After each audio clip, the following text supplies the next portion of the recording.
Queridos amigos, muy buenas tardes. Vamos a continuar hoy con el análisis de un tema absolutamente relevante para el Uruguay, especialmente en los últimos años, el que refiere a la inversión, fundamento principal del crecimiento económico y una variable que se ha comportado muy bien, precisamente durante la última década, en la que ha generado precisamente una evolución de la producción del país que ha estado sostenidamente ubicada a niveles muy altos. Es más, en las últimas horas estuvimos analizando las cifras más recientes, incluyendo la buena noticia del crecimiento que tuvo la producción uruguaya durante el segundo trimestre del año, y la verdad es que esto está asociado esencialmente al buen comportamiento de la inversión, y cuando digo inversión me refiero a la pública, a la privada, a la nacional y a la inversión del exterior. Ustedes recordarán que hace algunas semanas, además de ver la evolución que había tenido la inversión en Uruguay, definimos algunos conceptos básicos, como los que acabo de mencionar. Los orígenes de la inversión, como por ejemplo la que expresamos en términos brutos, que es la acumulación anual de capital, en términos netos, que es esa acumulación de capital menos lo que va quedando de lado por desgaste o por destrucción o porque sencillamente significa una tecnología que ya está superada. La inversión nacional, que es la que se origina precisamente en el país por inversores compatriotas, como la propia definición lo está indicando, y la del exterior, que es la que proviene de otros países del mundo y se radica en Uruguay. Ahora, todo esto que ha pasado con la inversión, que ha sido muy bueno, yo debería decir que ha pasado y que sigue pasando, y yo creo que va a seguir pasando en la medida que mantengamos el rumbo, la orientación, las reglas de juego que hemos puesto en práctica en el Uruguay, no ha caído del cielo. No ha caído del cielo ni ha sido la respuesta a lo que se ha llamado frecuentemente en los últimos tiempos el viento de cola, el ambiente favorable del exterior. Ha respondido también, y ese es el tema al que me quiero comenzar a referir hoy. Digo comenzar porque nos va a llevar unos cuantos encuentros a analizarlo. Ha respondido a medidas de política que Uruguay puso en práctica para estimular esas inversiones.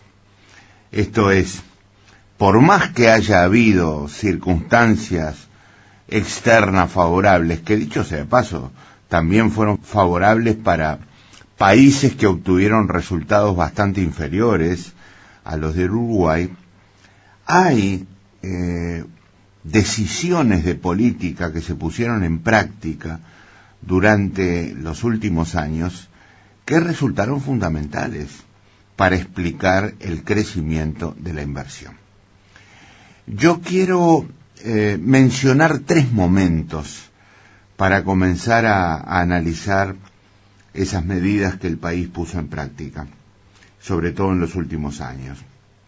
El primero es 1998, cuando se aprobó por parte de todos los partidos políticos del Uruguay, y esto lo digo con satisfacción, con alegría, porque se trata de una verdadera cuestión que los partidos abordaron en aquel momento como una cuestión de Estado, como una cuestión que no podía ni debía estar sujeta a las peripecias de tipo partidario. En 1998 el Parlamento aprobó la ley número 16.906. cuyo objetivo central fue crear condiciones de estímulo a la inversión y oportunidad en la que se pusieron en práctica algunos criterios absolutamente fundamentales. Venían algunos de antes, otros se incorporaron, pero en todo caso yo quiero destacar tres. A partir de aquella ley del 98, los inversores extranjeros y los locales comenzaron a ser tratados en igualdad de condiciones. Segundo aspecto a destacar, no se requiere autorización o registro previo alguno. Esto es, quien desea invertir en el país no necesita autorización especial para hacerlo o registro previo para que se autorice esa inversión. Naturalmente que esa inversión estará luego, en caso de que sea necesario, sujeta a los controles que aseguren que esa inversión es coherente con aspectos de la realidad nacional que al gobierno le interesa promover o consolidar. Pero para invertir en este país no se requiere autorización previa de ningún tipo. Otra cosa son los controles que hay que poner en práctica desde diferentes puntos de vista. Y el tercer elemento, que para un inversor es absolutamente fundamental, es que no existen restricciones de ningún tipo para las transferencias de capital o utilidades al exterior. Por ejemplo, si viene un inversor del exterior y radica capital en el país, como parte de su inversión, ese inversor no tendrá dificultades para remitir sus utilidades al exterior, ni tampoco para transferir parte del capital que invirtió, si es necesario, obviamente, hacer esa remisión al exterior. No existen ni para una cosa ni para la otra restricciones o dificultades de ningún tipo. Así arrancamos con la ley del 98, una ley que significaba la voluntad del país de definir políticas públicas para estimular la inversión. Y junto a este hito en la historia reciente del Uruguay, quiero mencionar otros dos que han sido fundamentales. Uno en 2007 y otro en 2012. En 2007 se produjo la universalización, esto es la generalización de beneficios, estímulos para invertir a todo tipo de empresa y actividad. Pero, junto con esta decisión, se pusieron en práctica un conjunto de criterios objetivos y medibles para el otorgamiento de los estímulos correspondientes, que desde ya voy adelantando, consistían en exoneraciones tributarias. Entonces, vayamos por partes.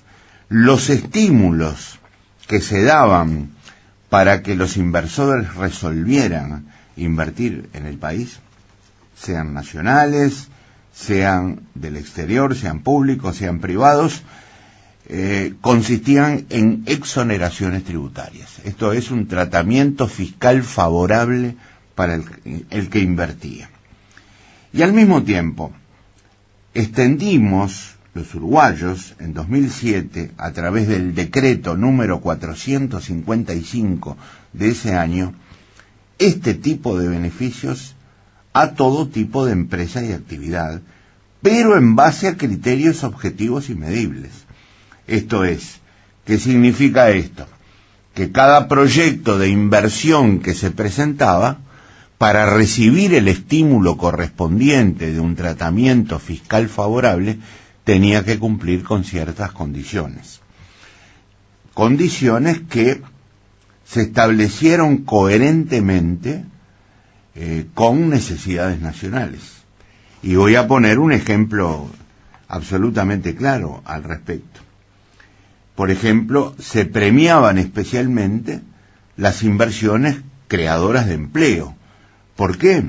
Porque Uruguay en 2007 todavía tenía problemas de empleo importantes, que hoy ya no tiene, pero tenía problemas de cantidad de empleo.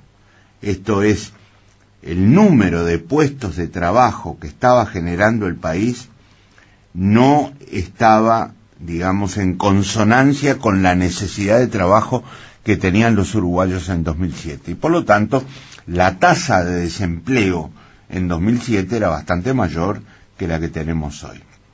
Entonces, generar empleo era un criterio objetivo y medible para que se le otorgaran a cada proyecto las exoneraciones tributarias que constituían el estímulo correspondiente para invertir. Había otros criterios. Puedo mencionar el criterio de la capacidad exportadora. Cuanto mayor impacto exportador tenía el proyecto, más se hacía acreedor al otorgamiento del estímulo tributario correspondiente. Recuerdo también el objetivo de la descentralización. Eran especialmente premiados aquellos proyectos que significaban descentralizar la inversión más allá del área metropolitana, donde existía una gran concentración de inversiones. Son ejemplos de lo que llamamos criterios objetivos y medibles que se comenzaron a poner en práctica en 2007. Y el último ítem o punto en el tiempo importante que yo quería mencionar es el que corresponde al decreto número 2 de 2012, porque en esa oportunidad esos criterios objetivos y medibles que yo acabo de mencionar fueron renovados, como una demostración de que a medida que va cambiando la realidad, los criterios para estimular la inversión también tienen que ir cambiando. ¿Qué pasó en 2012? ¿Qué dispuso ese decreto número 2 de dicho año? Dispuso la introducción de criterios de calidad en los objetivos a promover. Esto es, así como en 2007 se aprobó un conjunto de criterios para el estímulo, para definir la magnitud del estímulo, en 2012 hubo cambios en esos criterios basados en la calidad. Y nuevamente recurro a un ejemplo muy claro. Dije que en 2007 era necesario estimular el empleo, la cantidad de puestos de trabajo, pero en 2012 se tornó mucho más importante impulsar la calidad de ese empleo, porque el volumen cuantitativo de puestos de trabajo entre 2007 y 2012 creció mucho. La tasa de desempleo bajó, la cantidad de empleo general pasó a ser un criterio, si bien siempre importante, no prioritario. Y en cambio, la creación de empleo de calidad con formalización asegurada, con capacidad educacional de aquellos que ocupaban esos puestos también asegurada, y por lo tanto pasó a desplazar el criterio de la cantidad y a transformarse él mismo, el de la calidad del empleo, en un criterio, en una necesidad atendible para definir correctamente la magnitud del estímulo a otorgar. Y así pasó con otros criterios. Por ejemplo, creció el criterio de la innovación que significaba el proyecto. Creció el cuidado ambiental, de modo de asegurar tecnologías limpias, ya que el cuidado respecto al cambio climático y al ambiente ya se están transformando precisamente en aspectos que tenemos que tener en cuenta permanentemente. Es a la luz de estos puntos de partida que a partir de la próxima semana vamos a examinar los regímenes especiales que Uruguay tiene en vigencia para estimular su inversión. Queridos amigos, será hasta el próximo miércoles.